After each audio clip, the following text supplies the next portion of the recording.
जय शिवराय शेतकरी मित्रांनो, आपल्या हक्काचे YouTube चॅनल कृषी रडार मध्ये सर्व शेतकरी बांधवांचं हार्दिक स्वागत.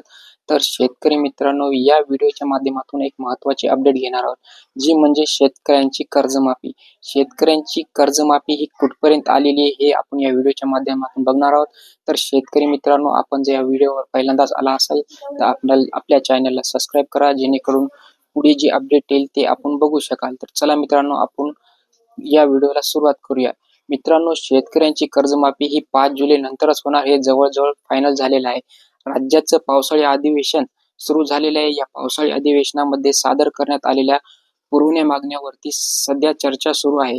या चर्चेच्या दरम्यान आपण पाहिले आहे की 2,500 कोटीच्या पुढच्या या पुरवणी मागण्या या शेतकऱ्यांच्या कर्जमाफीसाठी सादर करण्यात आल्या आहेत आणि याच अनुषंगाने ज्या काही चर्चा पार पडल्या याच्यामध्ये शेतकऱ्यांची सरसकट कर्जमाफी असो किंवा 2019 मध्ये पात्र असलेले शेतकरी असो किंवा जे शेतकरी रेग्युलर कर्ज भरतात यांच्यासाठी 1 लाखापर्यंतचे अनुदान असो, या अशा बऱ्याच मागण्या किंवा आंदोलनं केली जात आहेत. हे जे लोकप्रतिनिधीच्या आलेल्या मागण्या आहेत, या मागण्या आता कृषी मंत्र्याच्या माध्यमातून सकारात्मक घेतल्या जातील अशी प्रकारे ही माहिती सरकारकडून दिलेली आहे. परंतु या मागण्या जरी घेतल्या, यांच्या संदर्भातील प्रक्रिया सुरू केल्या तरी एकंदरीत कर्जमाफी 30 पूर्वी केली जाणार होती. मात्र आता त्याला उशीर होणार आहे अशी माहिती सरकारकडून मिळाली आहे.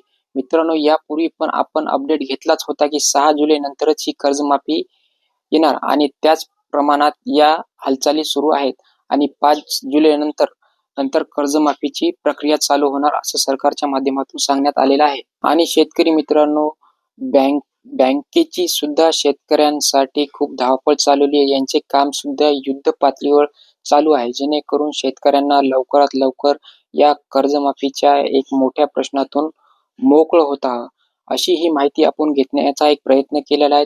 जर ही माहिती आपल्याला आवडली असेल तर आपल्या चॅनलला नक्कीच सबस्क्राईब करा, जेणेकरून आपल्याला माहिती अशीच पुढे भेटू शकेल.